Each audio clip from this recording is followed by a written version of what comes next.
Hello, good evening, and welcome to EHAF Indonesia 2020 Goes Online. This is University Webinar Series. My name is Puji, and I'm going to be moderating this webinar. This webinar this evening is going to be presented by Lund University, and we already have a representative from Lund University in the room. Hello, welcome. Hi, thank you for having me.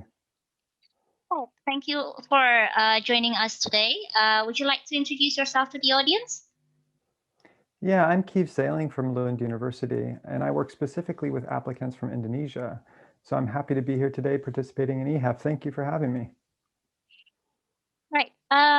Thank you very much for being here with us. And for those in the audience, please stay tuned until the end of the webinar because we will hold a Q&A session. If you have any questions about the presentation or anything related to Sweden's higher education, you can submit your questions in the YouTube live chat section anytime throughout the presentation. And now please welcome Mr. Keith from Lund University. All right, thank you for the nice introduction. And I was saying just a second ago, we're very happy to be participating in EHAF Online this year. But the main thing I want to do is I'm just going to get into the presentation. We've got about an 18-minute presentation and then have time for Q&A afterwards. I also just want to mention we will be running a live Zoom session during the next 2 days during the EHAF, so from 4 to 8 p.m. both days. And you can, of course, find the link for that on our EHAF homepage for Lund University, but I'll also have a short link in the presentation that I'm going to present right now. So let's go over to the presentation. And thanks again for having me. Save your questions, and I'll be happy to answer them after the presentation.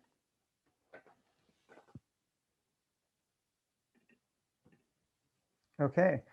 So I'm going to talk a little bit about the university, but the first thing I want to mention is that if you want to join us during EHAF from 4 to 8 p.m. tomorrow and Saturday, please take a screenshot or a picture of this link, and you can join our Zoom sessions, which will be live during the whole EHAF. So please join us there. Lund University is one of the oldest, one of the broadest, and one of the finest universities in Northern Europe. We have more than 350 years of history. And with 9 faculties, we have master's programs for almost every subject area you can think of. And we also have 9 bachelor's programs taught totally in English. But mainly Indonesian students study at our master's programs. And those are found at all 9 of our faculties. And most of those are taught in Lund at our main campus, but we also have programs in Malmö and at our campus Helsingborg. Lund is located in a region that I'll talk a little bit more about later, but it's a very interconnected region. And basically, as I mentioned before, we have programs in just about every subject area and some unique interdisciplinary programs. I also want to mention that sustainability is a major focal area for the university and for Sweden, and all of our programs touch on sustainability with some specific programs that are focused on sustainability issues. Over the years, Lund University has had the honor of having some very esteemed students and people who've graduated and gone on to do great things. We've had some presidents. The president of Zambia in the early 2000s was a graduate. Several Swedish prime ministers, and a lot of researchers who've gone on to win Nobel Prizes. Altogether, it's one of the largest research universities in Northern Europe with more than 40,000 students. And across all of our faculties, we can proudly say that we have dozens of world-leading research environments. And these are identified by the Swedish government. And we also house a couple very important Swedish scientific infrastructure facilities, which I'll talk more about later. But across all of these areas, we produce world-leading research and innovations. And all of these contribute to our goal as a university, working to understand, explain, and improve our world and the human condition. I want to say that Lund and Lund University are not just great places to study, but we exemplify the work-life balance and the quality of life that Sweden is known for. So at the university, you can also find a lot of cultural facilities and institutions, including museums, and our wonderful botanical garden. All of this, together with the quality of the student life, make Lund the most attractive student city in Sweden. And with the student life, you get more than 350 years of tradition and a life outside the classroom that's run for students by students. So really, one of the things that makes Lund unique and uniquely attractive as a place to study and a student city are these traditions that we bring and that our students continue. And just the fact that everything that happens outside the classroom is run by students for students. In this wonderful city of Lund, one of the oldest cities in Sweden, founded in 900, but with one of the youngest average populations due to all the students that live in the city. So this is what we mean when we say the city of great ideas. An ancient city with a very young population, people from over 140 countries, and traditions merging with new ideas, a very vibrant international community, and a very cozy small town, only 120,000 people, and you can cycle from one side of the city to the other in about 15 minutes. No traffic jams, just lots of room for your ideas to blossom and opportunities to meet people who share similar interests in a lovely, unique, medieval university town in southern Sweden. It's a great place to live, it's a great place to study, and it's a great place to explore. We're also known for all of these things coming together, these factors that I was just talking about, to give birth to a lot of ideas and products that have been spread across the world. Some of these are listed here. One thing that we're very well known for at Lund is the Tetra Pack, the milk carton or container for liquids that was originally developed in Lund. Tetra Pak still has their largest research facilities in Lund. This is a picture of the original Tetra Pak, which was used exclusively for milk. But now, as you know, the Tetra Pak can be found all over the world, and it's used for all kinds of beverages and liquids in the food service and grocery industries. So a very successful product from Lund. Another very successful product from Lund is Bluetooth. Bluetooth was invented in Lund at our wireless department. And for the first several years that Bluetooth was available, it was used only in a few cell phones. But now, as you know, it's found in many consumer electronic devices. It's ubiquitous. It's become a very successful technology. Another technology that we're hoping will have similar success and is already showing great promise in Sweden and Europe. We had a couple graduates of our industrial design program, two women who developed an airbag for cyclists, an airbag that actually protects you like a helmet would, but doesn't have the drawbacks. It doesn't mess up your hair. It's not hot to wear when you're cycling along, but it inflates instantly if you have an accident on your bike. And underpinning a lot of the inventions and inventiveness and exploration and innovation that go on at Lund, we have some very important research infrastructure. We have the Max IV laboratory, which is a brilliant X-ray light synchrotron with a number of beam lines that have experiments being conducted. So this is a very important facility for Sweden. It's a national laboratory, and it brings researchers from all over Europe and all over the world. This was developed in Sweden, and it's a unique design. It was a uniquely affordable design, but also a uniquely powerful design. And it was so successful. Michael did such a good job with this synchrotron that we're actually now selling the technology to other countries. Another project that we're very proud of, we were selected in Lund to host the European Spallation Source, which is going to be a huge facility for neutron science, which will bring thousands of researchers from all over the world. It will be used by at least 17 countries and was funded by a consortium of EU countries. So this is a success story for the EU and for our region of Sweden. Lund is a great place to study and a great place to live, but we also have the nearby cities of Malmö and Helsingborg, where we have campuses and some of our master's programs are taught. So in Malmö, we teach the public health program, and in Helsingborg, some of our service management programs are based. Our Malmö campus also has our School of Fine and Performing Arts. And altogether, this region, the Öresund region, which includes the capital of Denmark, Copenhagen, this is known as the Öresund region, and it's one of the most dynamic and the most important employment area in Scandinavia, with more than 4 million inhabitants, a lot of world-leading research facilities, a lot of researchers, a lot of students, 17 higher education institutions between the Danish institutions and the Swedish ones.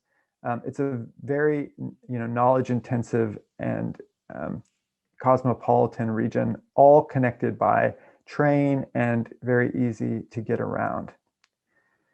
So now I'm just going to briefly talk about the application process. I'm not going to spend too much time on this because I think we can go into it in greater detail the following days during the EHEF proper. But basically, I want to give you a general overview of how to apply to our more than 100 master's programs and the bachelor's programs that we have. So first of all, you can find all of the programs on our website.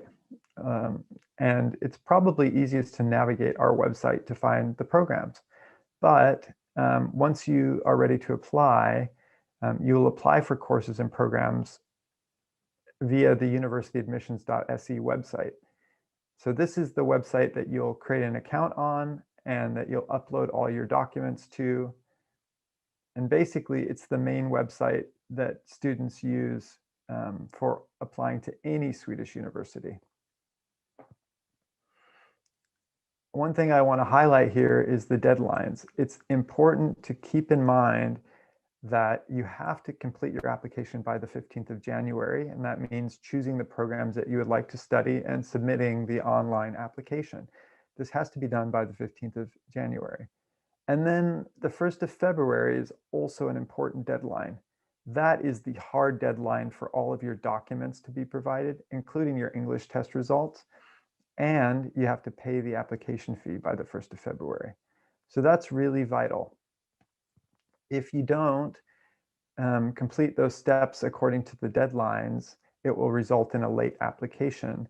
And at Lund University, we usually don't consider late applications at all because we get enough on-time applications to fill all of our programs. So please apply by the deadlines if you want to have any chance of being admitted to a program at Lund University. It's very important. I also just want to talk quickly about the English requirements. So for all of our programs, we have the same English requirements, although there are a few programs that ask or prefer students to have a higher level of English. Generally speaking, students can prove their English proficiency with an IELTS or a TOEFL test. And for IELTS, it's no section under 5.5 with an overall score of 6.5. For TOEFL IBT, you need at least 90 and 20 in the writing section. Some students prove their English level through prior studies in English, like for example, if you've done a full degree in the US or the UK or Australia, like your bachelor's degree was studied in English in an English-speaking country, then that can also prove your English proficiency. But the primary way that students prove their English proficiency is through a test. I can talk just quickly about the entry requirements. So we have at the Swedish universities, we have both general entry requirements, and then we also have program-specific entry requirements. The general entry requirements relate to the English level that I just talked about, IELTS 6.5 with no section under 5.5, or TOEFL 90 with at least 20 in the writing section. And then the other requirement is that you have to have a completed bachelor's degree or be in the final year of your bachelor's degree and have proof that you're in your final year when you apply. So that means you upload all transcripts and other documents, such as your diploma in both Bahasa and English. If you don't yet have your diploma, if you're in your final year, you need to have a document that states that you're in your final year, signed by your university. So then, as I mentioned, once you've made it past the general entry requirements, there are also program-specific requirements you need to keep in mind. And those are listed on each program page for all of the programs we teach. You can go right to our website and find the requirements and selection section of the program page. And it will specify, for example, how many credits you need to have in a specific subject area. If you need to have taken specific courses or have a specific major, all that information will be listed there. And if it's listed as a program-specific requirement, it's a firm requirement, which means if you don't meet this requirement, you shouldn't apply to that specific program. You should find another program where you do meet the program-specific requirements, because you won't be considered for a program if you don't meet the requirements. If you meet the requirements for a program, then they take a look at the program-specific documents, and not all programs have additional documents that you need to submit. Some of our programs, they just look at your transcripts and your diploma, the basic documents that you have to submit for all programs. But many of our programs ask for CVs, statements of purpose. A couple of our programs, like in architecture and design, ask for portfolios. So there'll be information under the Apply tab concerning what additional documents you need to provide. One thing I want to mention is that you should really only submit documents that are specifically asked for. So for example, many students ask us about recommendation letters. Maybe they have a great recommendation letter from a professor. Well, it's only a few of our programs in law and some in sustainability that specifically ask for reference letters. And they actually have a specific way they want you to provide those. So I just want to highlight, if a document is not asked for by the program or programs you're applying to, you don't need to upload it, and it won't be considered in any case. So they can only consider the documents that they specifically ask for. And then finally, the admissions results will be announced around the 9th of April for master's applicants. So if you're applying during this round with the deadlines that I stated, 15th of January for your online application and the 1st of February for the document submission, then you'll get your admissions results on the 9th of April. You can apply for scholarships from Sweden and from Lund University in February. And for scholarships, there's the Lund University Global Scholarship, and there's also the Swedish Institute Scholarship for Global Professionals.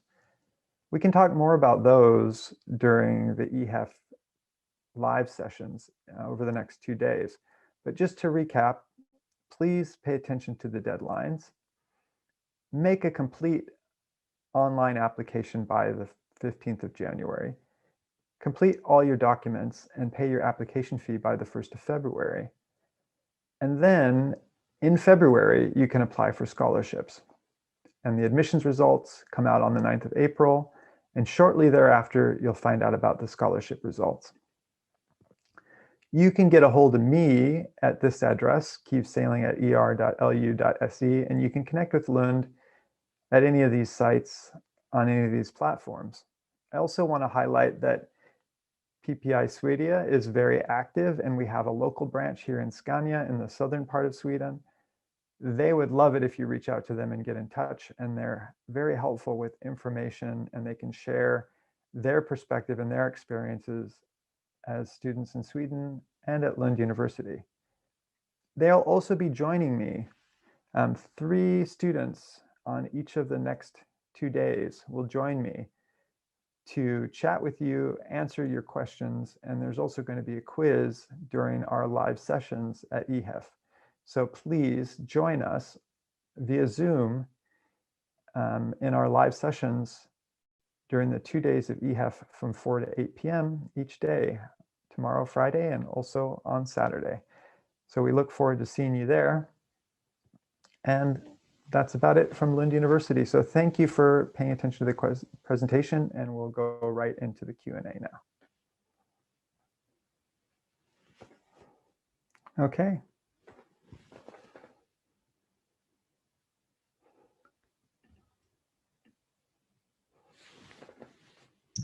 Oh, hello. Hi there. Yep. Okay, so thank you very much, Mr. Keefe. It was such an insightful introduction to Lund University and how to study there. And we already have a few questions from the audience, so we can start the Q&A session.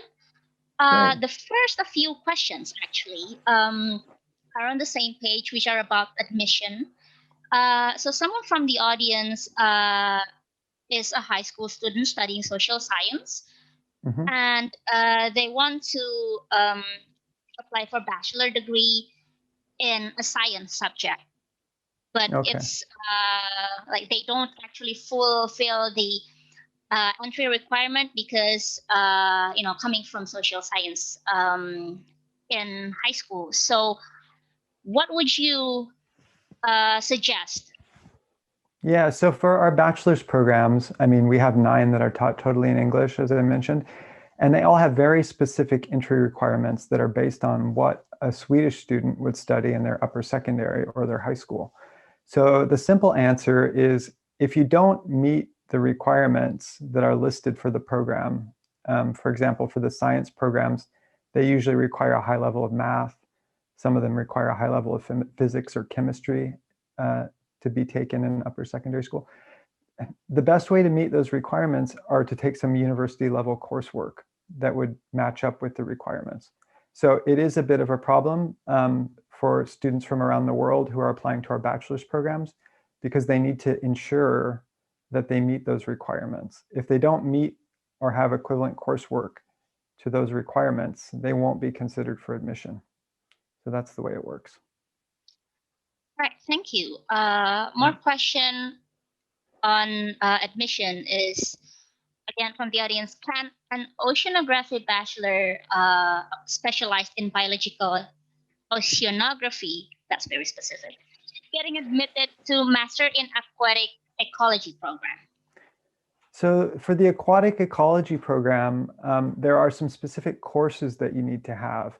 So they take students from a few different major areas. It's not necessary that you have a specific bachelor's degree in just aquatic ecology. They would take students with different bachelor's degrees. But the very important thing for both our science and our engineering programs are those programs usually list specific courses that you have to have in your bachelor's degree. So check those requirements. And if you have any doubts, please get in touch with me directly, and I can probably help answer questions about how your prior coursework matches up. Remember, the only way that these questions are officially evaluated are as part of a complete application, but I can advise you. So please get in touch. All right.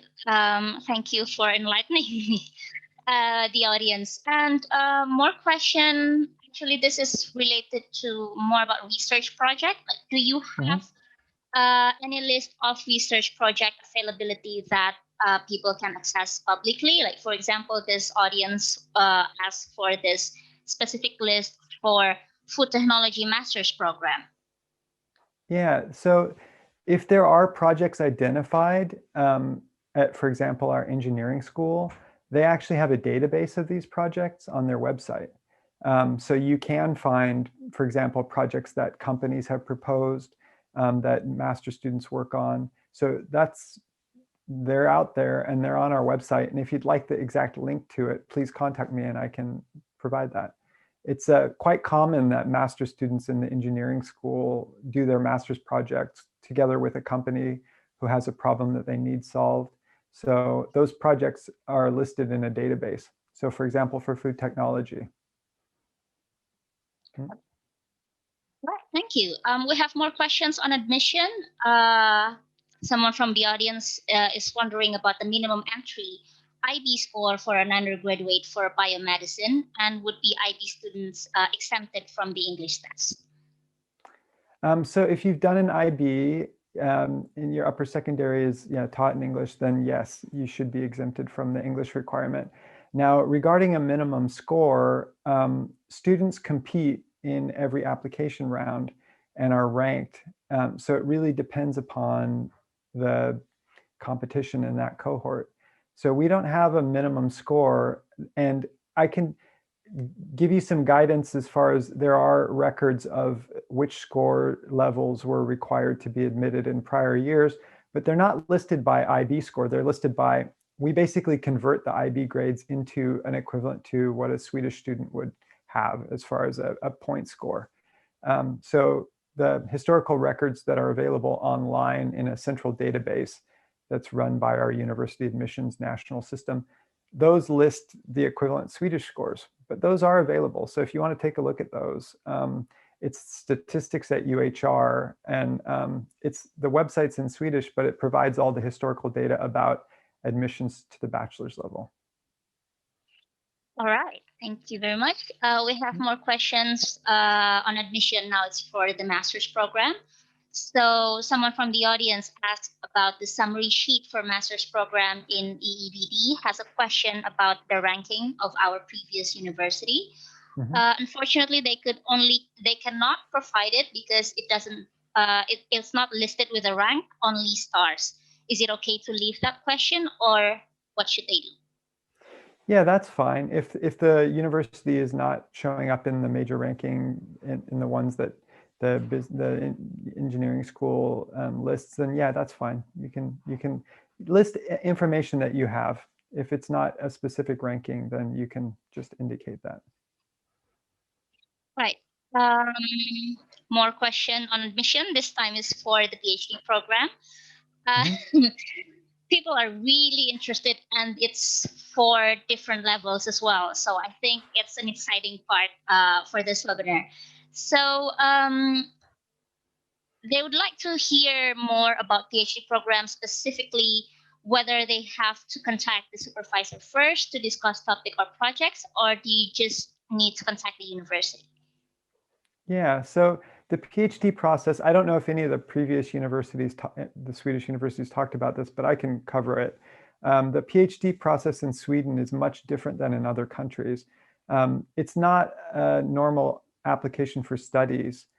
Our PhD candidates, people who are working in our research departments on PhDs, they're actually employees of the university, and they're hired through what is more or less a normal hiring process. So that is a process whereby a department or faculty will list opportunities for individual PhD positions, and they're listed on the job section of our website, just like a job announcement would be announced.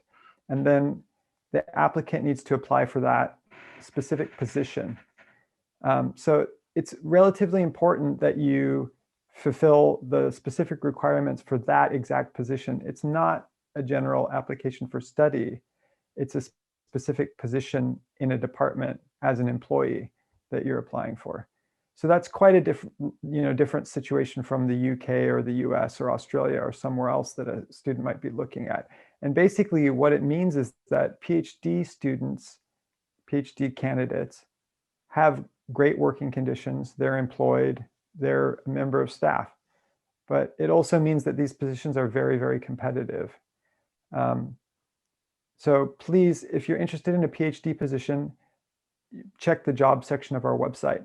Now, you don't need to get in touch with a specific academic, but one thing that is useful, if you think there's a research question or a narrow area that you would like to do your PhD in, you can look for researchers at Lund, for example, or at other Swedish universities who are doing work that you're interested in, just to identify whether there's a research group that you might want to look for an opening in. And that's how it works pretty much. They're job positions, and they're actually listed on the job section of our website.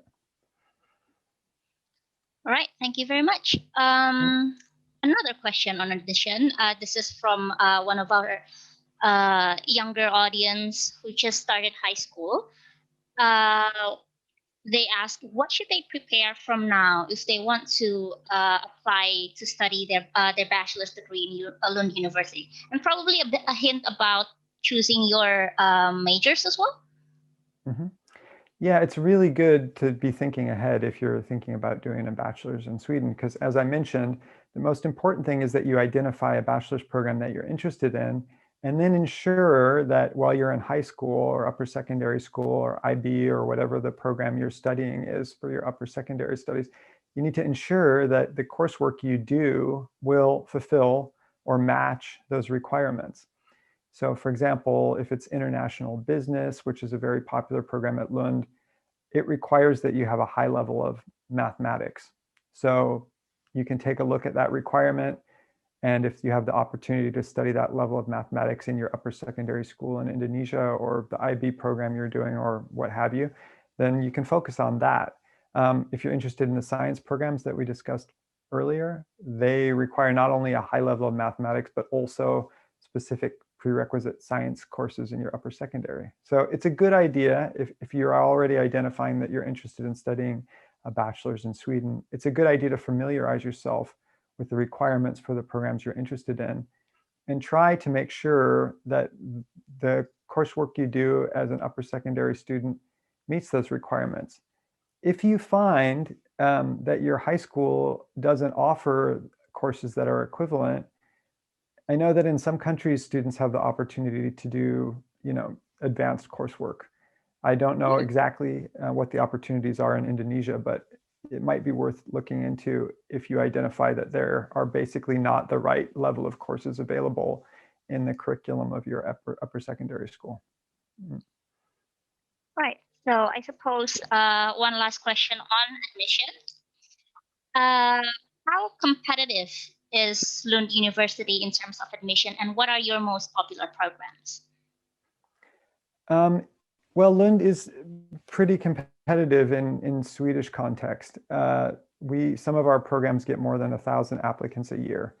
And the bachelor's programs in business are some of our most popular. Then the bachelor's programs, the master's programs in business, things like our program in international development and management, which is LUMID, that's in the human geography department, very popular program. Public health at Lund is very popular.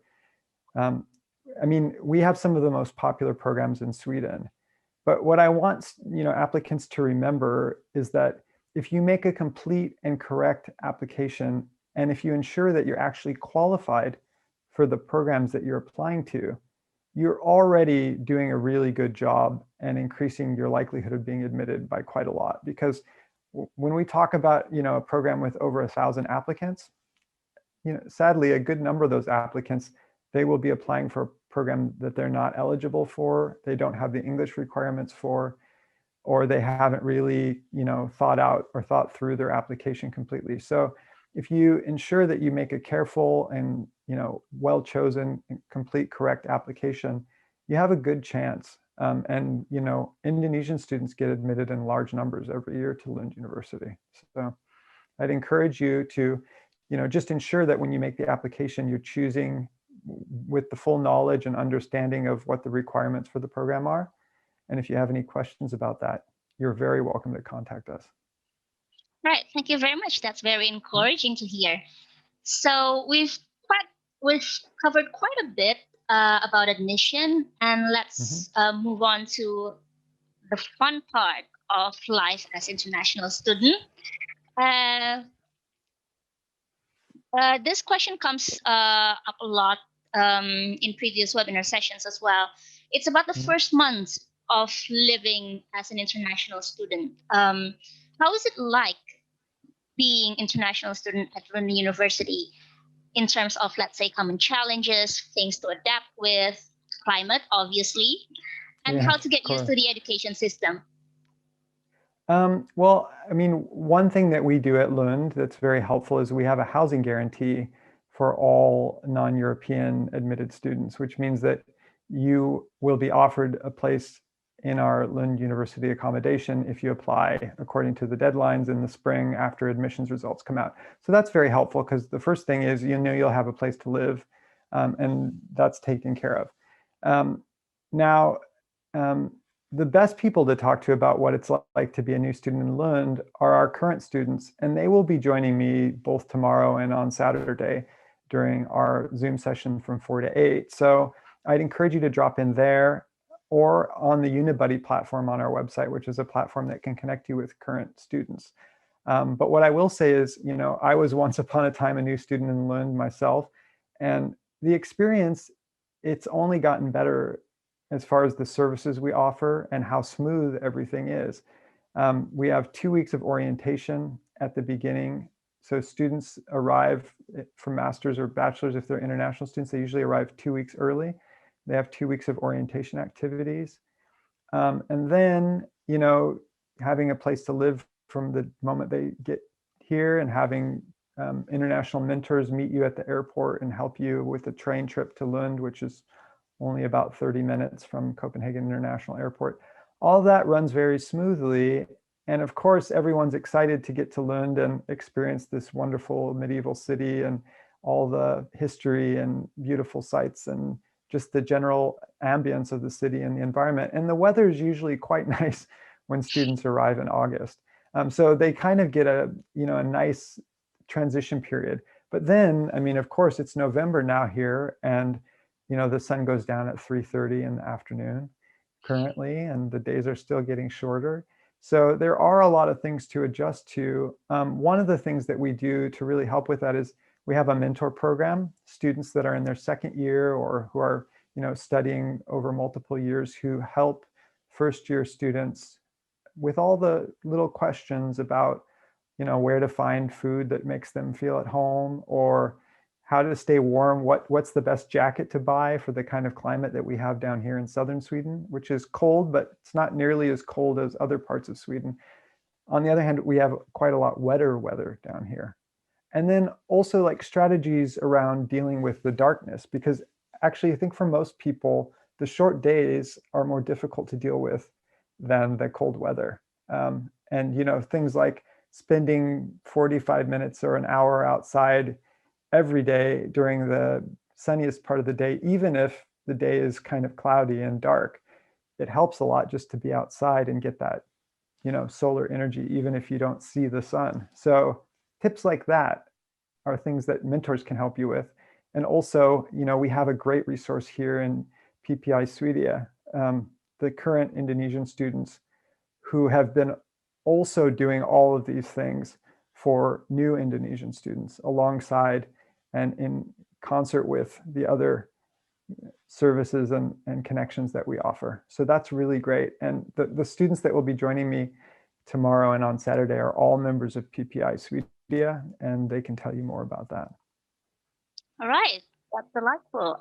So we have time only for one more question, and I'd like to offer you a question about life after graduation, which for some people it might be daunting, but you do need to look for opportunities after graduation.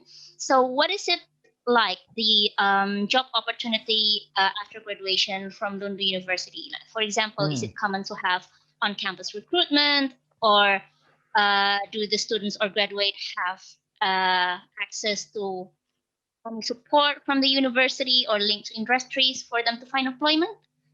Yeah, we have several ways that we offer students help. The first thing for students to know is that if you study with us or any other Swedish university, you can apply for an extension of your residence permit for up to a year after you graduate to find a job.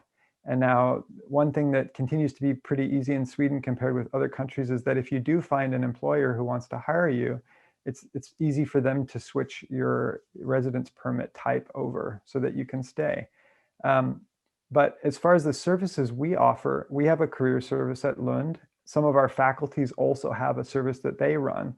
But another thing that's unique about Lund, and I think you find it at some other universities, but it's very well developed at Lund University, is the fact that our student unions, there's a student union for every faculty.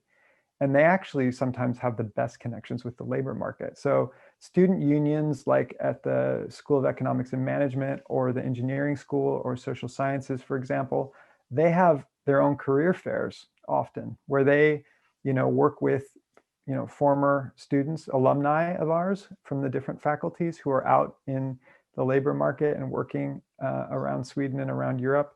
And they coordinate these events, career fairs that are faculty based. So that's something to look out for and get involved with while you're in Lund. Lund graduates are definitely well known and sought after in Sweden. Lund is very well known as a large research university in Europe. So the opportunities to find employment for high skilled graduates are real and are there. And a lot of them come right to you on campus. Just make sure that you make those connections with the student union, with our career office. And also, make sure that your professors and the people at your program know that you're interested in staying after and that you're looking for work. Because it's always better to start looking for some kind of job connection or connection to potential employers while you're still studying, rather than waiting until graduation day. All right. Thank you very much. Quite a lot of tips there to be covered. Thank you very much, Mr. Key, for introducing us to Lund University and answering our questions from admissions to life after graduation. And if it's possible, can you please show us your slide with your contact details? Of course. Let me just get back to that, and I'll bring that up for you just a second. There we are. Let me just bring that up. All right. So please, if you have any questions that I can help with, you're very welcome to just send me an email here. Also, if you go to our homepage, we have a contact form there. And as a student from Indonesia, if you fill in that question form on our homepage, the email will come to me because I work with all of the applicants from Indonesia. So, right, delightful. Thank you very much. Either way, you can get right in touch with me, and I'd be happy to share more information. All right. Okay, thank you very much. So everyone in the audience, this is the end of our Q&A session. If you have any further questions, you can connect with Mrs. Keefe at keefe.saling@er.lu.se, which is also available on your screen. I would also like to remind the audience of this webinar that EHAF 2020 will hold virtual fair on Friday and Saturday, where you can consult directly with the university representatives, including Lund University as well. And you also get to discuss with students as well, right? Yeah, that's right. We'll have 3 of our students helping on both Friday and Saturday, and they can answer a lot of the questions about student life and also offer you tips about, the best way to settle into Lund and to Sweden. All right, looking forward to that. For the audience, you can access the virtual fair through event.ehaf.id. Thank you very much once again, Mr. Keefe, for being a part of this webinar this evening. Thank you, everyone, for watching and participating, and see you tomorrow. Bye. Thank you so much. Bye now.